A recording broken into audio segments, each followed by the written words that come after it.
Okay, so we're in the second year of Harvesting Infinity, which is a program about infinity harvesters, people who don't leave the world the way they found it. They change things around, they create their own world, they go live in it. And sometimes they make projects or start companies or start things.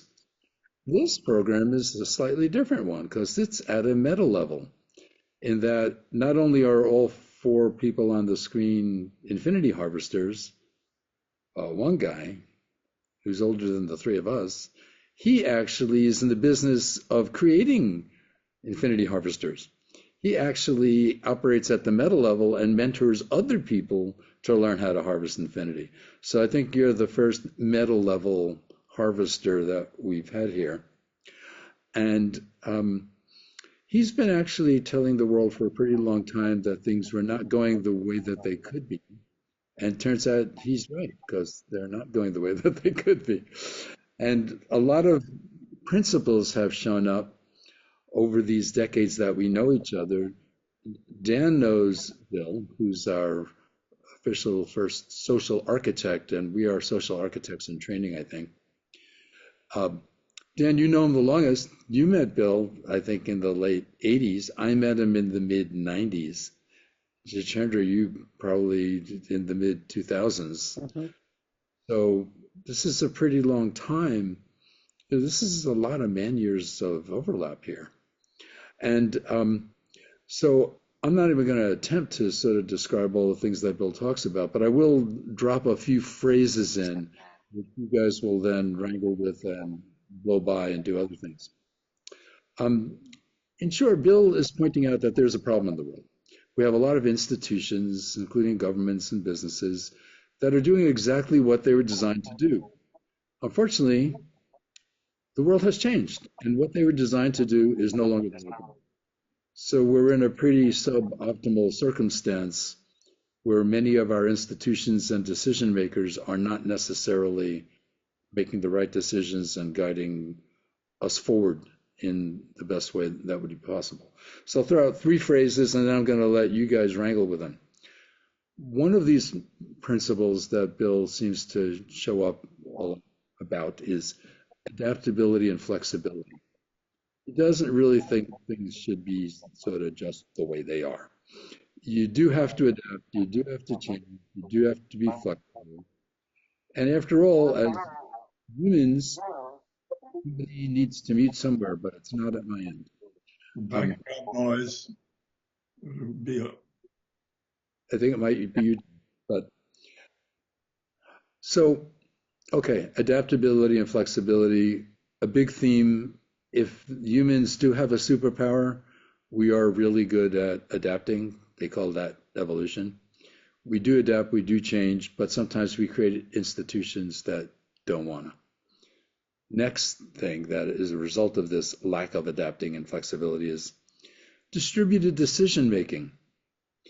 And there are different phrases for this, but Bill doesn't really think that all power should be centralized in one place. He thinks it might be a good idea for other people to co-evolve and co-create and co-everything.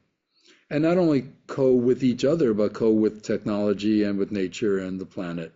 So that's another big kind of principle. And I'll just restrain myself to a third one, even though I have 30. The third one I'm going to call under the heading of what I'm calling ethical development and innovation. Not only could all these decisions be made so that they make things better, for better doesn't just necessarily mean more profitable in the next quarter. For better means, well, what about the planet? And what about the human race? What about all of us? So there is an ethical component, and there's a spiritual part that comes in. And that should be helping guide the innovation, because all of this change and flexibility and distributed decision making, well, we need to innovate new systems to do that. And I think Bill reminds us we better be ethical about it too, besides everything else. So with that, I sort of set the stage. We're a bunch of infinity harvesters. Bill's like a master infinity harvester maker. And Dan, since you actually know Bill the longest, is that a reasonable place to start with? Because I think Bill probably began to mentor you before everybody else. So why don't I pass the talking stick to you? Thanks. Sure. Yeah, it was in the late 80s. I was working for a subsidiary of Exxon, and Bill was assigned to my group. We were taking over a company called Texaco in Canada that Imperial Oil, which is the subsidiary of Exxon, was buying. And Bill was brought in to help us gain perspective. And at that time, he was able to help us understand that we could create something. His challenge to us was not to merge the companies, but to create something new and very innovative at that place. And he brought a lot of really useful processes. He brought a lot of principles about collaboration and common language to us. And it really set me on a course that it literally changed the direction of my career. And I followed that for many years. It's been foundational. What really shifted was about 1990, 92. Bill started talking about co-creative energies and things. And he got there on a path that had started very much from a place of structure. And I think at this point, I should just turn it over to Bill and say, Bill, just tell us for a second. Like I love this story. So tell us where you began and the arc of what led you to the beginning of all of this, if you would. Thank you, Dan. Well, first of all, I want to extend my appreciation to you, Howard, and to the people who are leading the station that is sponsoring this to create the opening. This is a bit of a coming out of the closet for me. I celebrated my 95th birthday Sunday, and I have been on this learning arc that Dan mentioned. As I think back through it, it includes my entire life. And it's been a wonderfully privileged learning journey. I started out in the agrarian age in Missouri in the Depression on a farm, no electricity, no running water. All work was done by muscle, and the highest authority was the parish priest in the nearby village, and it was very much very, very similar to what life was like in the agrarian age. I moved into the industrial age as I went to engineering school and went to work for Exxon. Got degrees in civil engineering and worked as a refinery engineer, as a project engineer, as a computer systems design person. And finally, at age 40, I went through what was a real personal meta crisis, in that kind of everything fell apart at once. And so for the first time, I began to look at myself with help.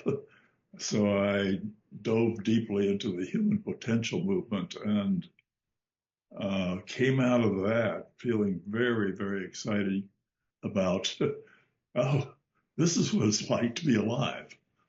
This is what it's like to love. This is what it's like to feel.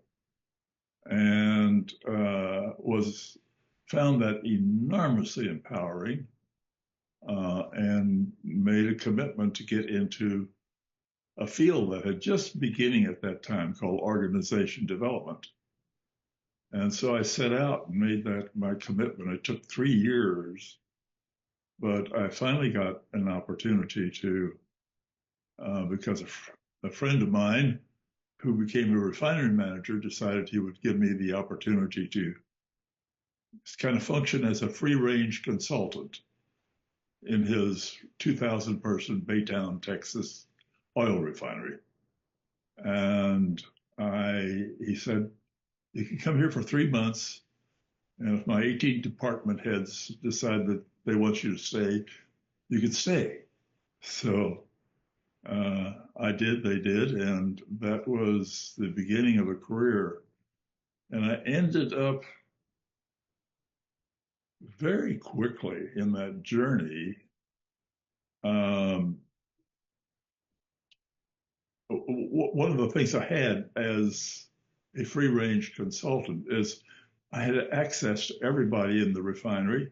I also had access to anybody in the world, uh, because almost any consultant or theorist or academician was, of course, eager to work within an actual system.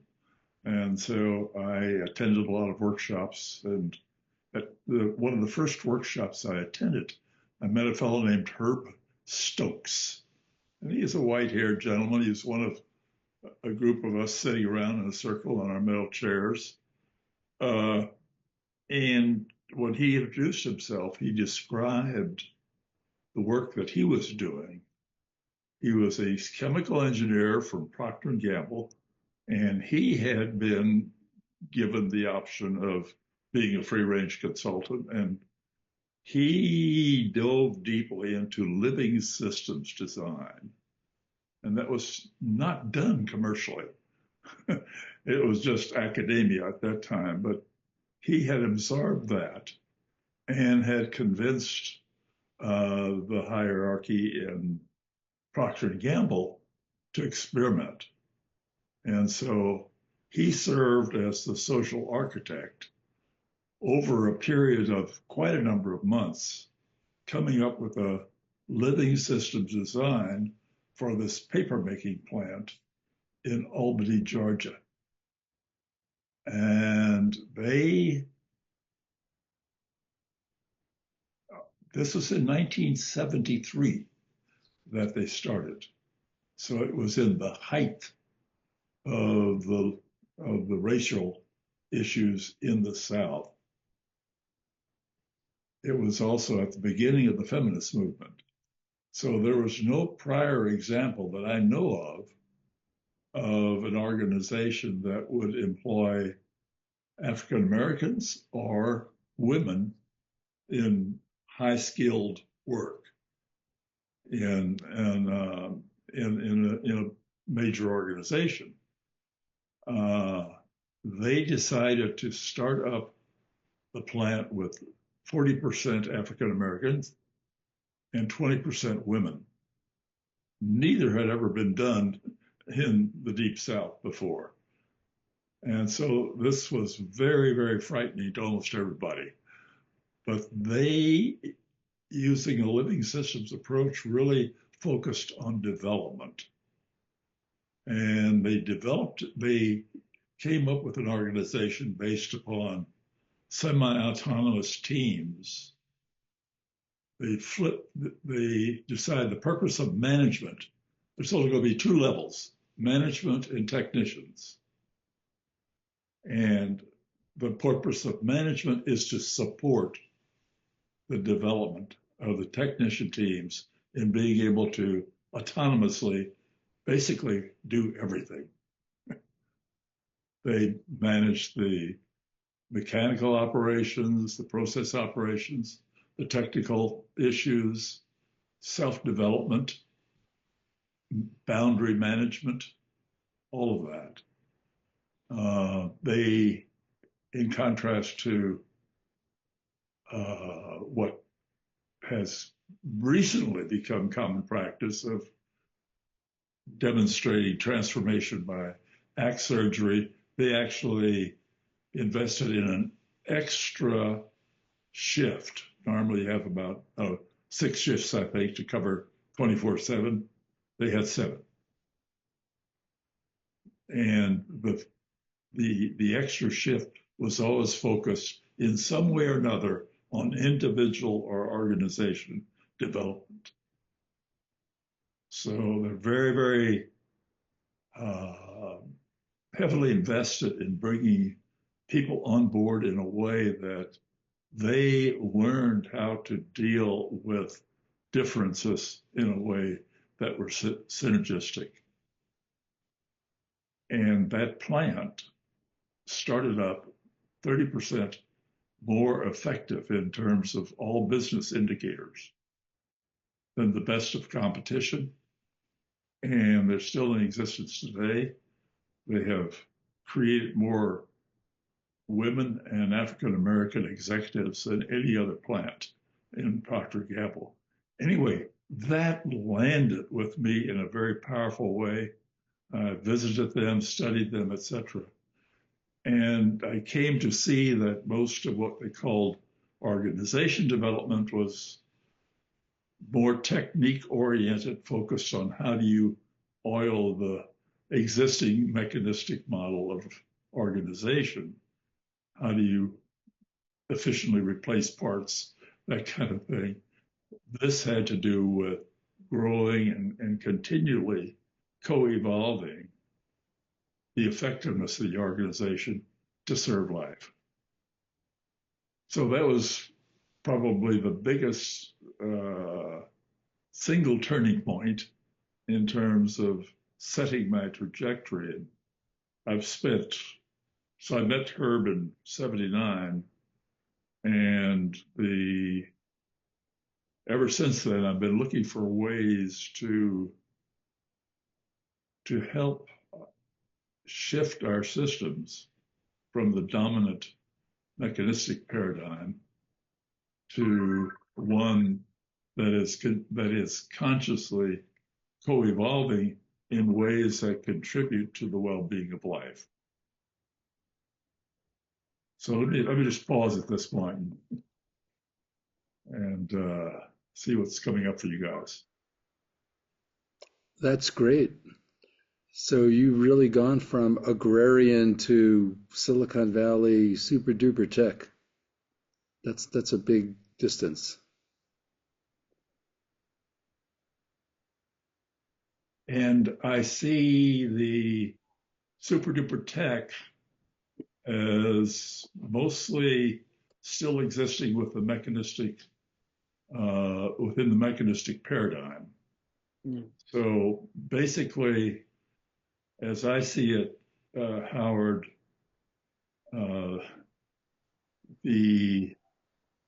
essentially all of our organizations in all domains, business, academia, religions, nonprofits, military, philanthropy, et cetera, all of them essentially are organized with the same basic organizing flaws,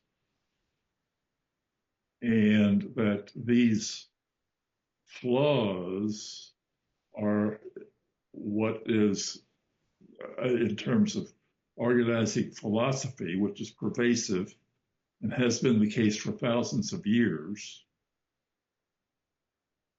The early organizations were control over people and had narrow definitions of success and were designed to be machine-like. And we have just made them more effective machines. So there are some examples in society of co-evolutionary activity and governance.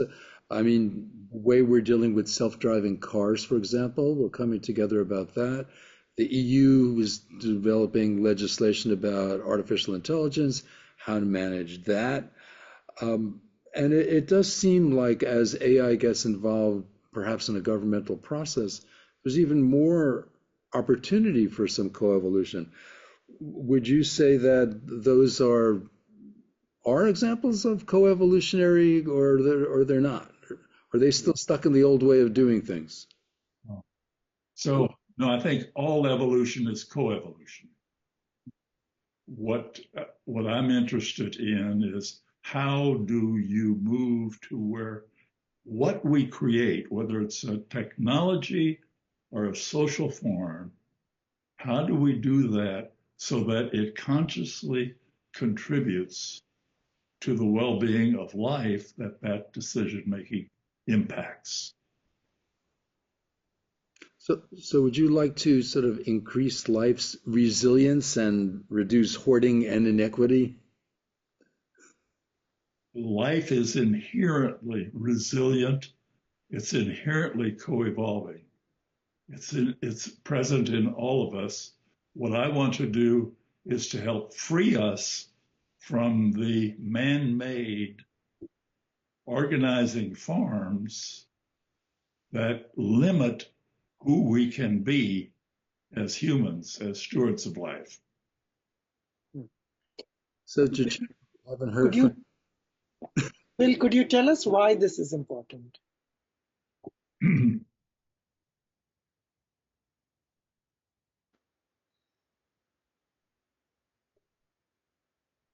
Well, I see us at a point right now in our evolutionary journey. So the evolutionary journey has been going on for billions of years.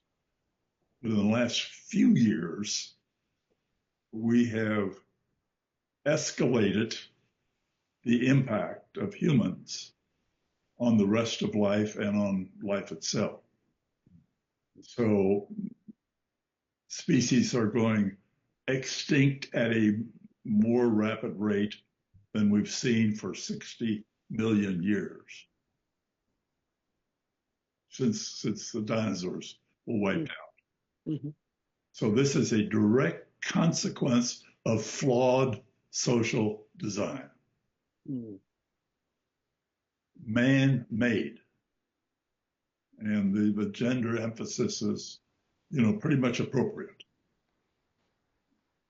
So why this is important is because we are at a choice point right now. I don't know whether we can reverse what we're seeing in what Nate Hagens calls the meta crises, the confluence of the political strife, environmental strife, climate change, pollution,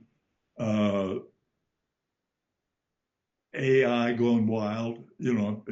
AI can be a tremendous help in an evolutionary shift that supports life, or it can destroy us if we let it go wild. Nuclear energy. There's all sorts of ways in which we could get pushed over the precipice. So it's important that we make a breakthrough in changing the culture, the dominant cultures in the planet. And basically all of them are being shaped by these flawed social forms. So how do we change? How do we equip the leadership in the forums to know that they can move in the direction that will support not only being able to sustain life so that their children have a place to live, but to actually take us to a new level. So do you still feel like the regional level is the place to begin for this kind of activity? Yeah, I have an add-on question to that. That is beautifully tied into my question. In terms of, you spoke of the design flaws, you spoke of the consequences. So how do we get started? How is this what? How do we get started? Yeah, that fits in with your question, Howard. I think we need to be able to think in terms of what Daniel Christian Wall refers to as regenerative bioregions. And he focuses on that design. But I think the leverage point, or the point of entry, the portal, is what I would say community. And the could be communities of place like villages, towns, cities, and the like, or communities of purpose like organizations of all kinds. But whatever you're focused on, you need to be concerned about the place. And the bioregion has certain ecological boundaries that are where life within the bioregion is very much interdependent. And so just working on a part of it doesn't necessarily get you where you want to go. But the community is the place where we need to develop the wisdom to know what it is doing to contribute to the health and well-being of the bioregion, and to know how to minimize and reduce the ways in which it may be violating that health. Could you tell us a little more about communities? Why do we begin with communities?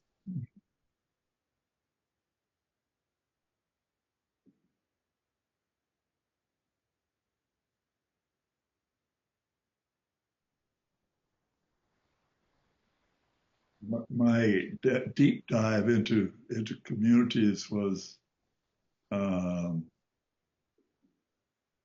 very much stimulated by a question of what supports thriving of life, and we started out kind of looking at individual thriving and Maslow's hierarchy, and then we discovered that actually Maslow spent some time with the Blackfoot Nation in Canada, and that the key to individual thriving really was community, the health of the community. That if you want to get your physical needs met, but also your needs of belonging, your needs of identity, of making a difference, of contributing, that all of that was dependent on community. And then, discovered Kate Rayworth with her donut economics, and where she very vividly and graphically shows the way that we're exceeding planetary boundaries, and also how we are experiencing shortfall in terms of people in poverty, people's needs not being met. And once again, we needed to focus, what this boiled down to was a major culture change, a major change in our dominant culture. And you don't change cultures as individuals. And so the secret is, how do you change the culture in a community so that it is minimizing its effect on planetary degradation and shortfall, where it's affecting individual well-being.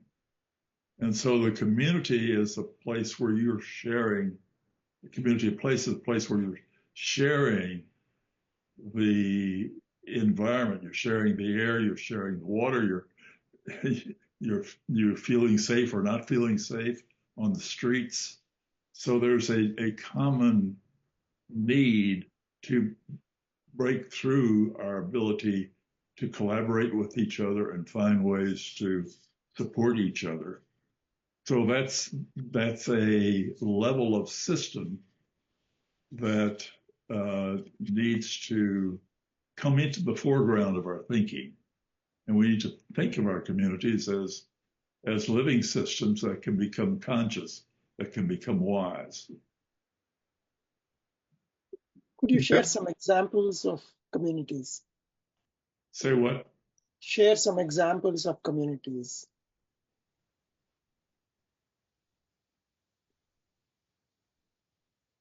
How do we understand communities? The idea of a community is, okay, within the place I live, there is a community, a sense of community, I have it. maybe in organizations? Yeah, I think so you have millions, billions of communities actually. Each of us belongs to different kinds of communities, and what I see as needed at this evolutionary juncture is for us to realize our potential to co-evolve, to support the conscious coevolution of our more complex social forms, like communities of place, villages, neighborhoods, etc., or communities of purpose, like associations, organizations, so that the communing is at a different level, that it's not merely transactional, where we're recognizing our capacity to support the full flowering of the genius that's in each of us. So we each are here to have work to do.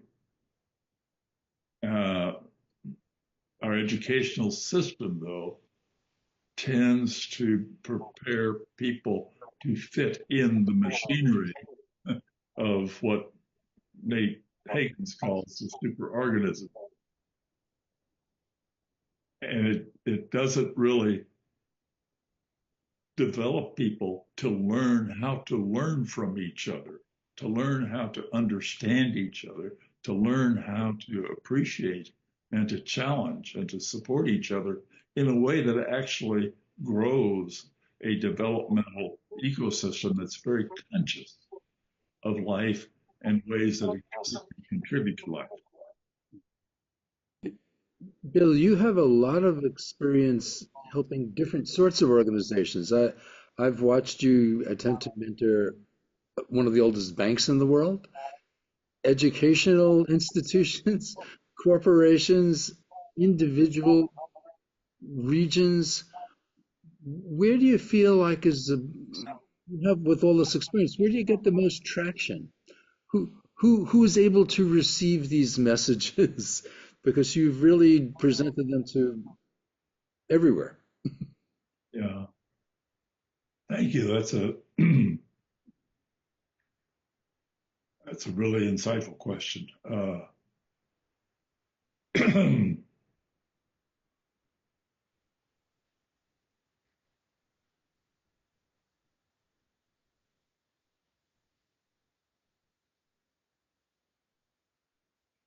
So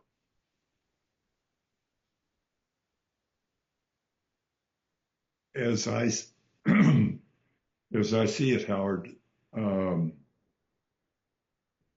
there exists in almost every community and every organization that I've had exposure to, experience with, a few individuals who um, they usually are people who have done a lot of work on themselves, and they're people who are quite empathic and conscious of life, and they care about the system, they care about their organization, they care about their community. And they're damn concerned about the trajectory that we're on, that society is on. But they don't quite know what to do about it because the system is the superorganism, Nate Higgins superorganism. Everybody in the we're all complicit with it in varying degrees. And most everybody who comprise the superorganism have their lives dependent upon it, their income. And so that changing the culture in those systems is challenging, like a salmon swimming upstream and climbing a waterfall. So these are people who would definitely want to invest their energies in learning about the system, learning about what's available, learning about what people have done, and who want to play a leading role and don't mind being the fact that their challenges kind of turn them on, the fact that this hasn't been done before in their community turns them on. And so the way to begin is to find those people who are deeply committed to shifting the culture in their community, and then working with them to take advantage of a lot of the techniques and things that have been tried, and to use that which might work in that particular community as they gradually grow the number of people that are interested in supporting this, and gradually grow their understanding of the size of the challenges that they're facing as a community. So the communities are not of any, whether you're talking about an organization, excuse me, or a community, a place. A community is not used to developing its capacity, and it needs to develop its capacity to recognize that the meta crisis is real. It's in our face.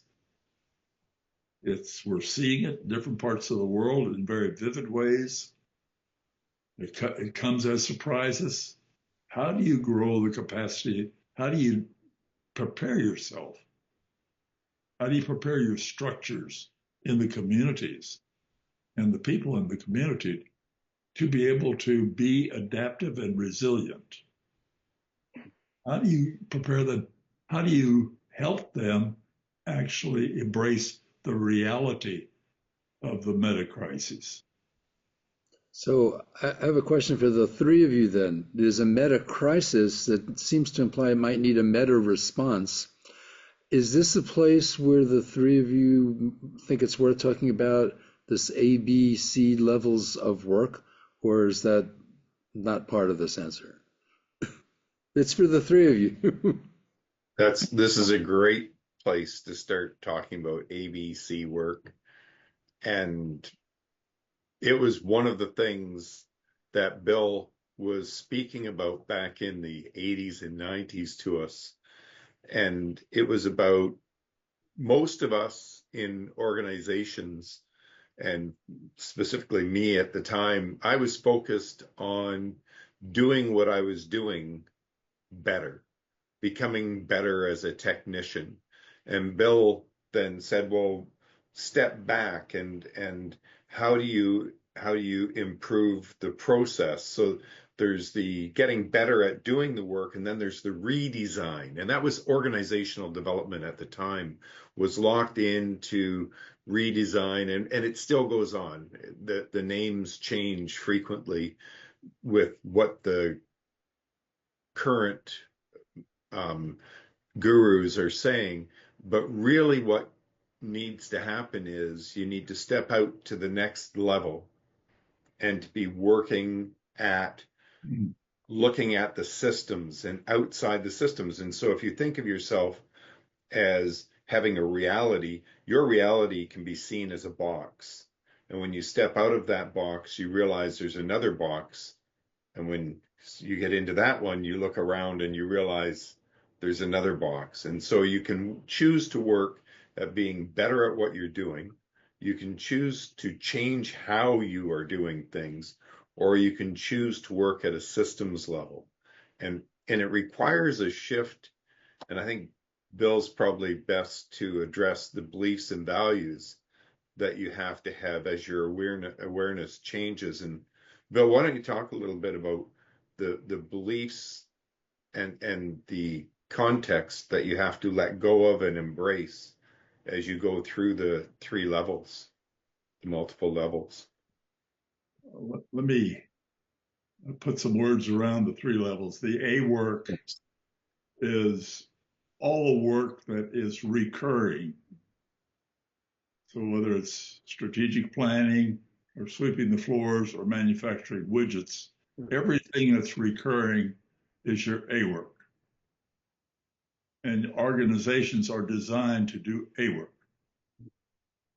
B work is work that's intended to improve the effectiveness or efficiency of A work. And traditionally, that includes training, coaching, that kind of thing, consulting, problem-solving techniques, redesign techniques. The C work is the architecture of the work of change. So it's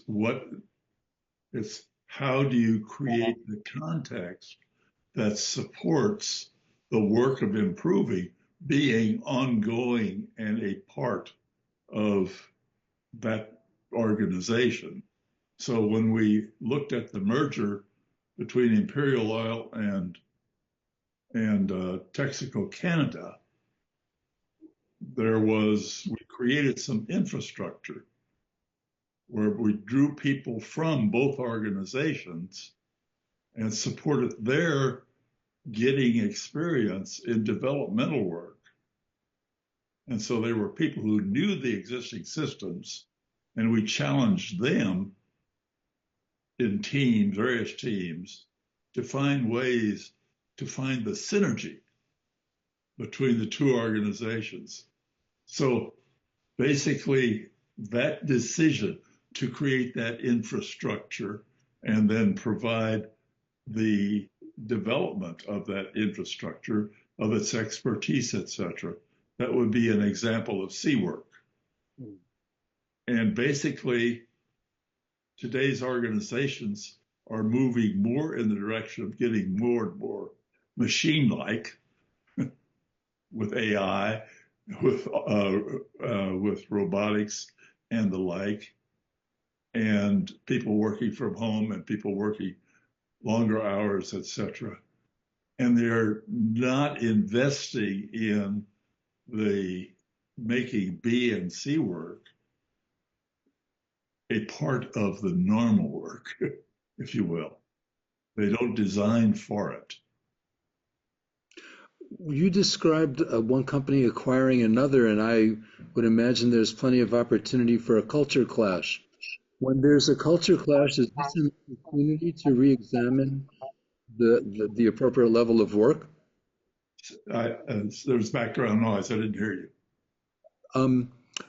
When you described an acquisition, I would imagine there's some chance for a culture clash.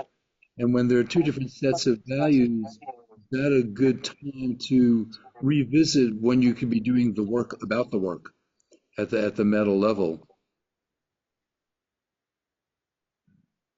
Instead of just continuing the business as usual of either of the two entities who had two different definitions of what they thought they were doing.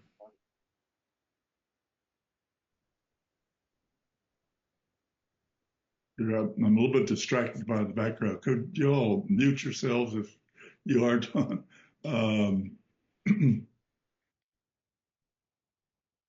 Let me give an example of when 3Com bought U.S. Robotics.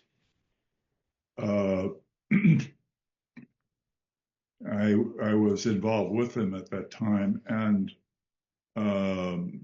they found a major culture clash, where the ethical standards in 3Com were a little bit higher than the ethical standards that they were experiencing with U.S. Robotics, where the bottom line, the quarterly results were everything, and you did whatever you needed to do in order to meet those results.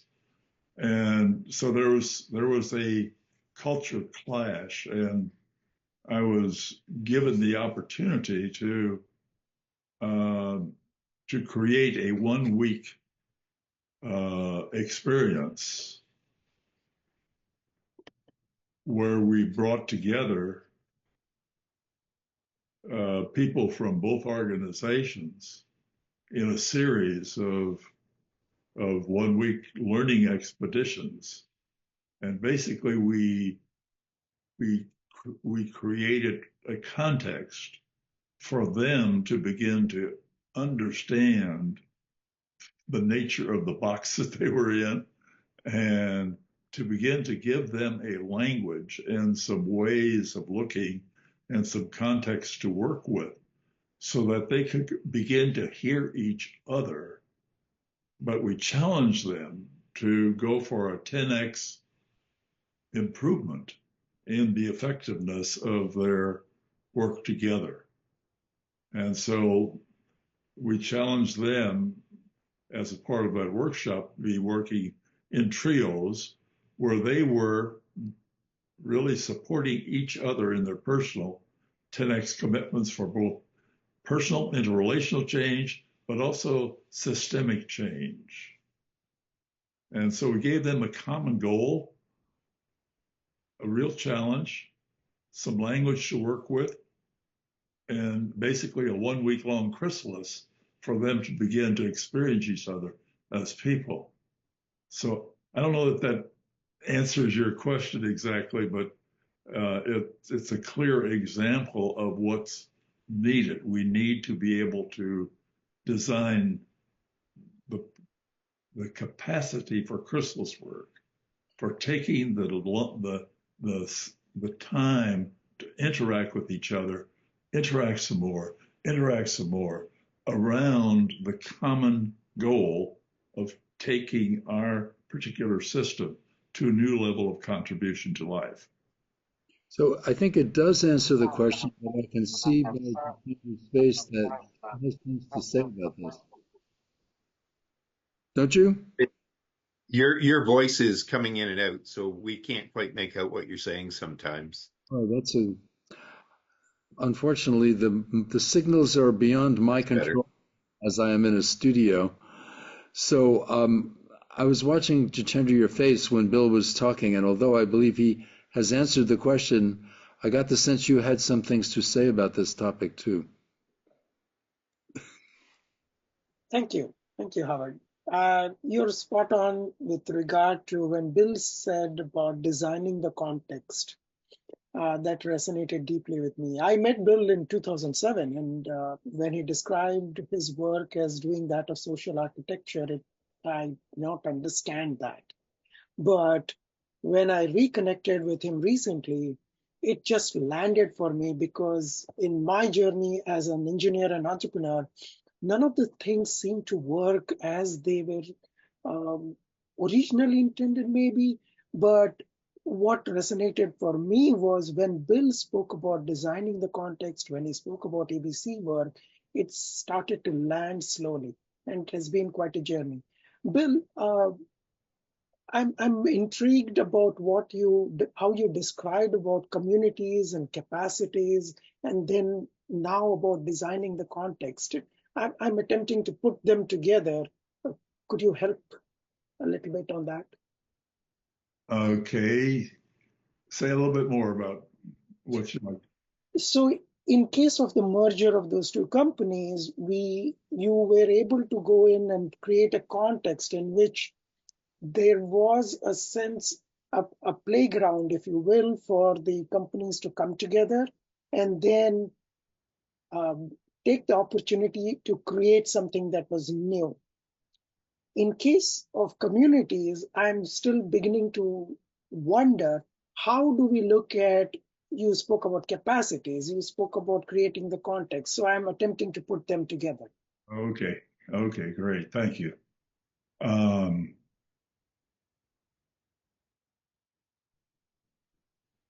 Yeah, the goal in a community, as I see it,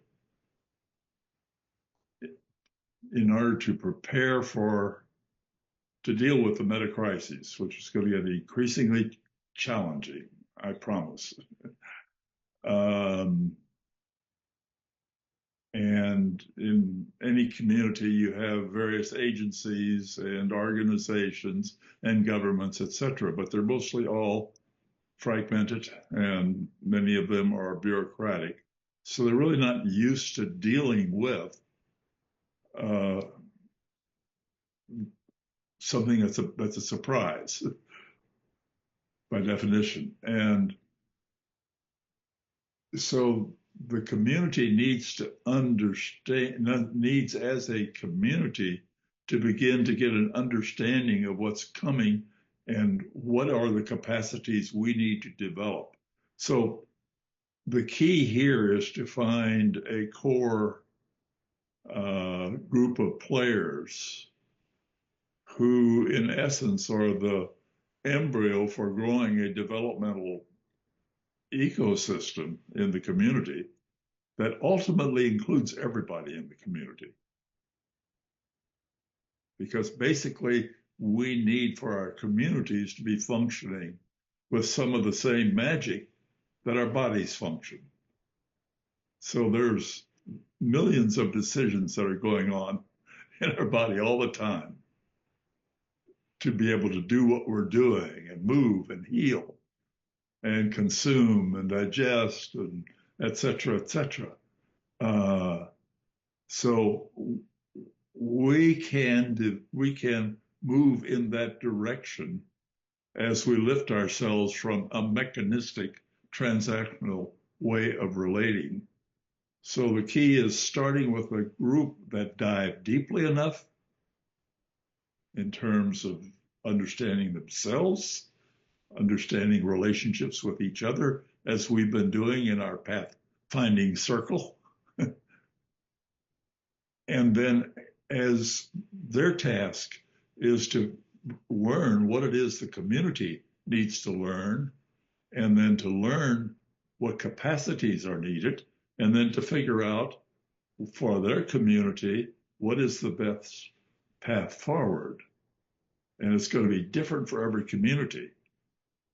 And what we've been working on with our pathfinding circle is developing the gear, some basic language, some basic ways of seeing that can help such a pathfinding circle within a community find its unique path.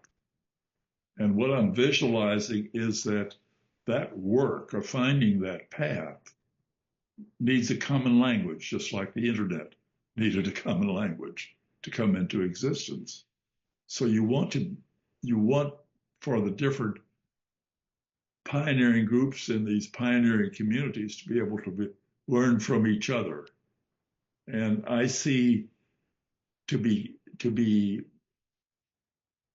have the exponential potential to match up with the meta crises, you need to grow, in essence, a worldwide wisdom web. And you can't expect the existing institutions to do that because they need the web in order to co-evolve themselves. We need to reinvent philanthropy. We need to reinvent education. We need to reinvent business, not in a way that tears down any of it. Does Aikido with it, builds on its strengths, takes advantage of its expertise. I'll pause. Thank you for the question. That was very helpful. And you spoke about beginning with learners who are interested in beginning this kind of an exploration. So then that gets expanded out to include everybody in the community. In a number of years. Could you say more about how that process unfolds? Do you have a feel for how to start a permaculture farm? Yes.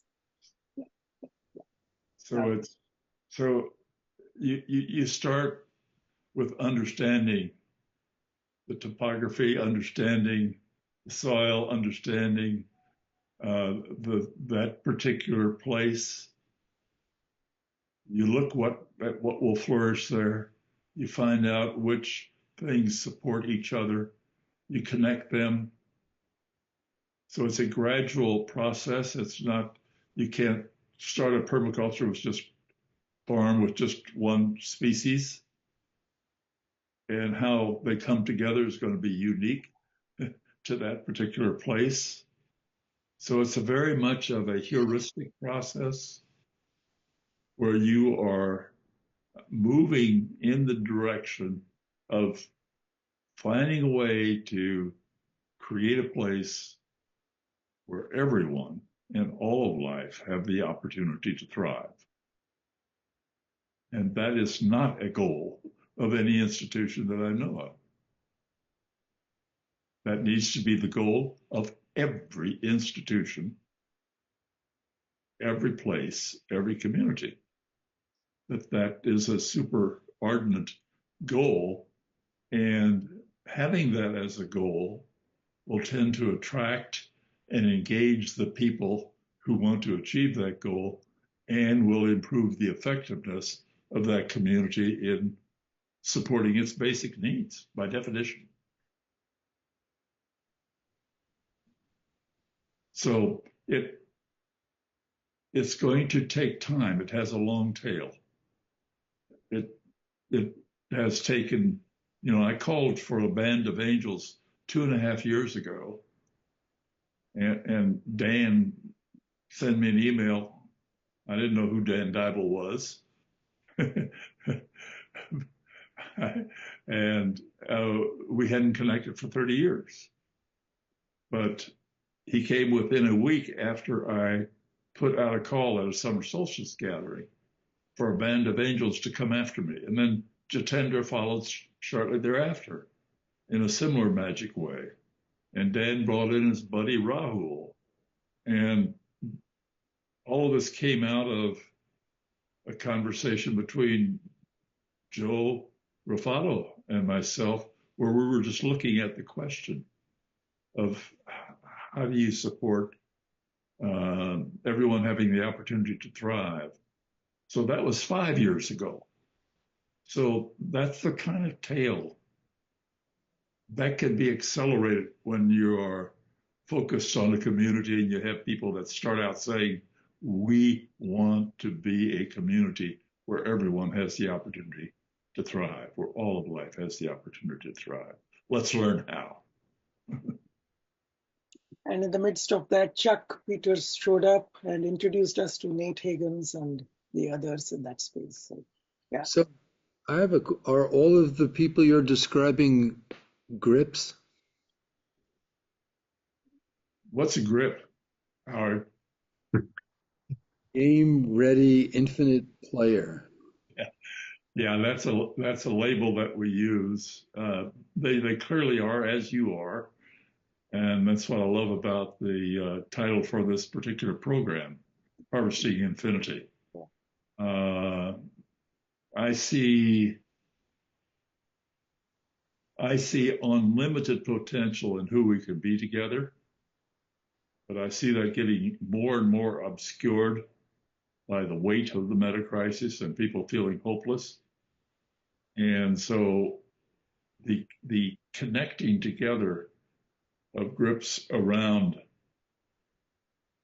how do we move forward and turn this challenge into an opportunity is an enormous elixir for those involved and for everyone.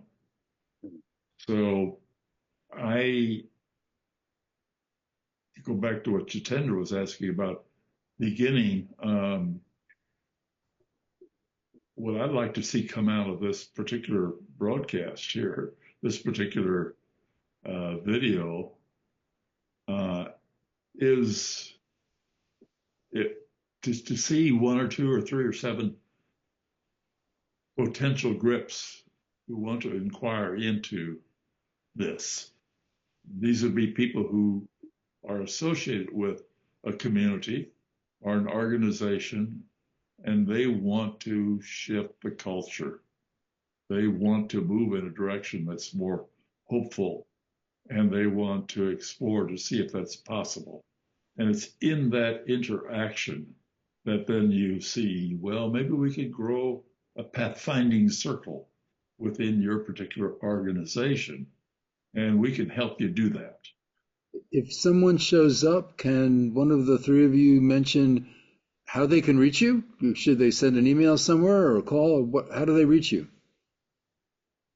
We will provide the context and the contact details, absolutely. Very happy to reach out and very happy to welcome anybody who is feeling called upon to do so. You might even want to put it in the chat, and I'll give it to the creative director, and he can put it on the screen. Absolutely. So, Jitendra or Dan, do either one of you want to define a grip from your perspective? Because I didn't define it, I just said the words, and Bill talked about it, but both of you have had to relay this to other people. How do you describe it? Or maybe both. Well, Do you want to go first, or do you want me to go first, Jitendra? Go first. Go ahead. All right. So for me, I guess one of the most important things is that you have to be curious. You've got to be interested in inquiring in. And I think the biggest shift for me between 1988 and now is being really clear that as soon as you know the answer, you also realize that it's wrong and that you're ready to go. It is literally an infinite game. Every time you find the solution, you have to make sure that you are looking for the game to continue rather than the desire to find a fixed endpoint. Mm. And so one of the key pieces for me was letting go of the idea that I could help any of the organizations, any of the communities that I've been working with get to a fixed place that they would then stay, where the work is finished. The work is constant, it's ongoing. The curiosity, the inquiring in, and the awareness that being consciously incompetent in everything that you do, just and as good as you think that you're getting in something, realizing that by the power, the exponential power of multiple people coming together and sharing their beliefs and values and really wanting to explore and inquire in. I mean, I look at Bill, it's 35 years that his words have been rolling around in my head, and yet we discover new things almost weekly. And it's a rich environment, and inviting others to play the game. As a grip, you have to want to be open to everybody playing the game forever. Jitendra, how do you do it? What do you describe when you talk to people about, engaging in this and really trying to break through? What do you encourage them to focus on? Beautifully put, Dan. It resonates with me. Uh, for me, um, this was one of the first things that attracted me to Bill's work. It made it much more meaningful, like filled me with hope. It ignited my curiosity. And from that perspective, I realized, oh, wait, this is exactly the issue I was finding, but I didn't have the language around it, that most of the systems seem to be designed around playing a finite game of win or lose. And therefore, this gave me the chance to work with Bill, meet him on a daily basis for last 2 years. And it has been an incredible learning journey because, as Dan pointed out, we are continuing to learn from each other. And in that process, the marvel, the magnificence of the co-evolving process unfolds. And so that to me has been most desirable. And the beauty is also that it is open invitation to all those who would like to play this game. The other part that is very powerful for me is whether, like Bill described, it applies to a community at any scale. It could be your tiny, small community where you live, or it could expand to the entire planet. And that to me reminds me of Einstein's formula, E is equal to mc squared. It is simple, and yet it is immensely powerful. So GRIP is not just that acronym or a definition, but it is much, much more taken in such a context. pause. I'd like to thank you. That's grand. I'd like to speak a little bit to the infinite part, um,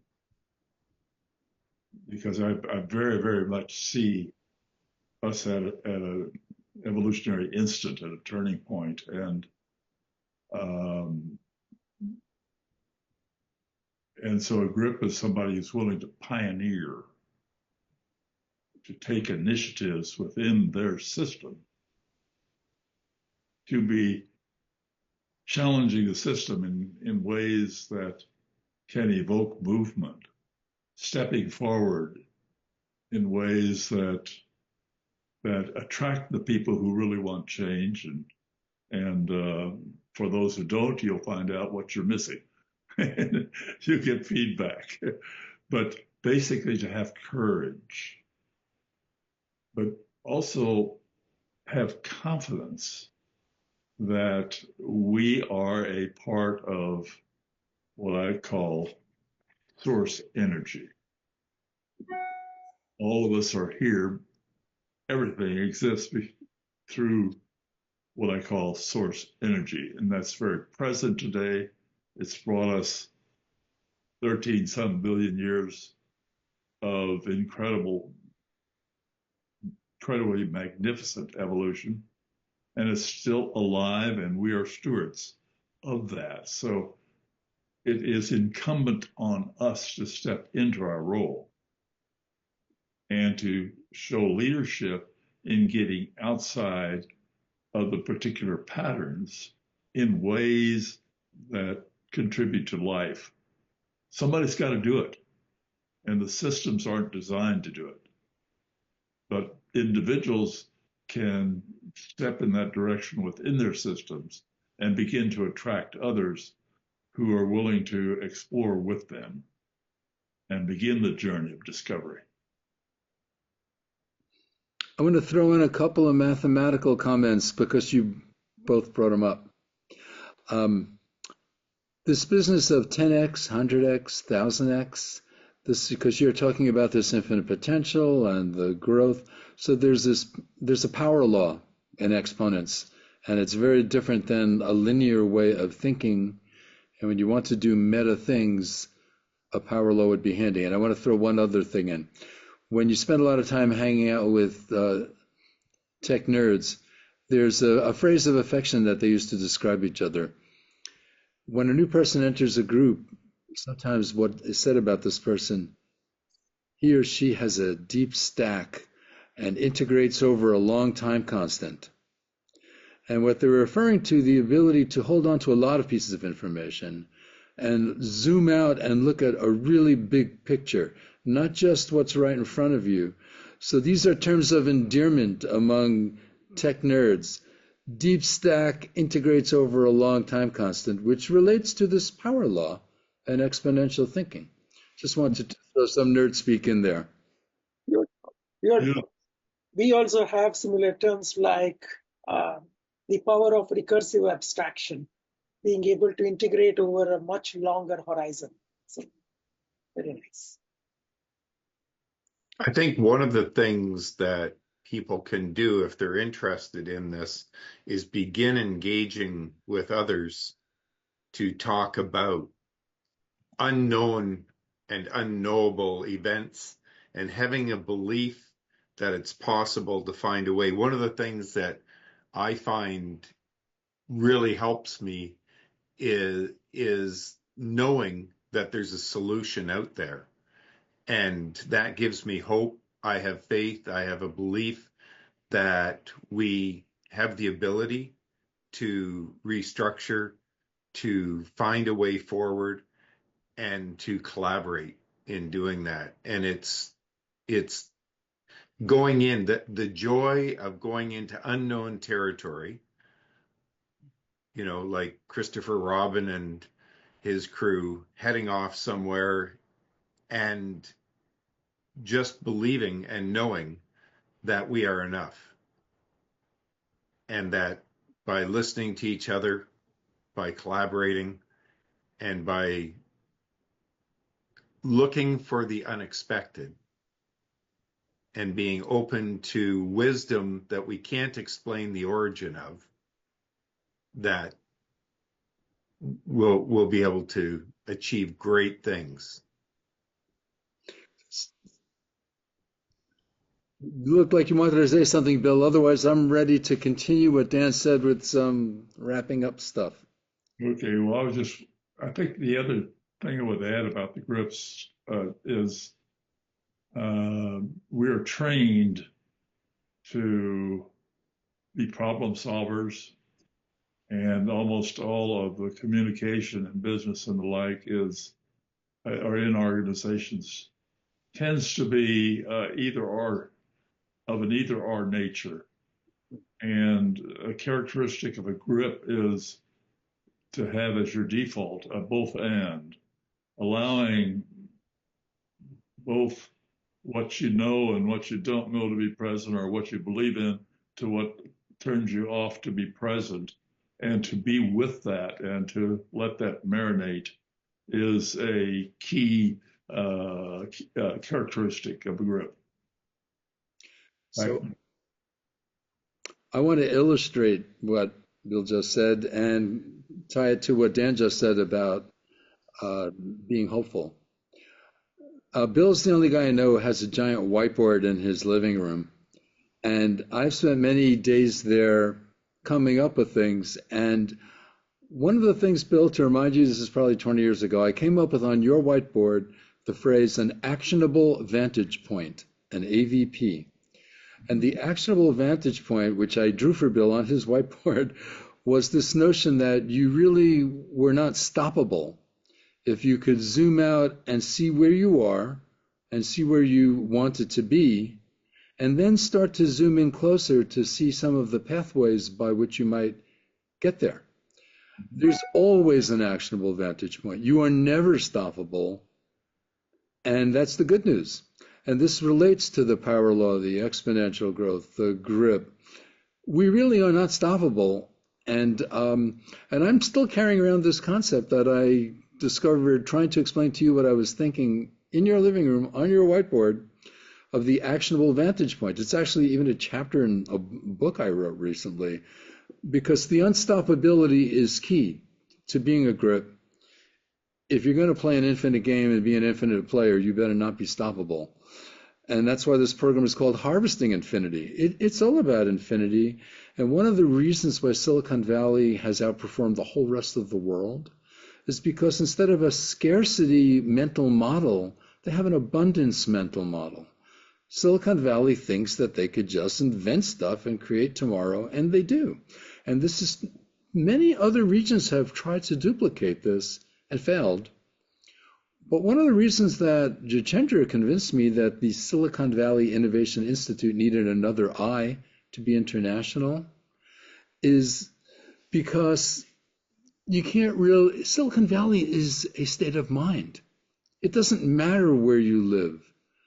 You can be a grip, you can be unstoppable, you can find an actionable vantage point, and it doesn't matter where you live. It's a state of mind. This is not a function of capital. It is not a function of technology. It is not a function of getting permission. It's a function of you giving yourself permission to have the psychological state of mind where you can do what needs to be done, because it really does need to be done. We do have a meta crisis. And the good news is that we can all do it. So Harvesting infinity. yeah. So thanks for all of you being here. It's kind of exciting to have both one of your original mentors and two other mentees all together at the same time.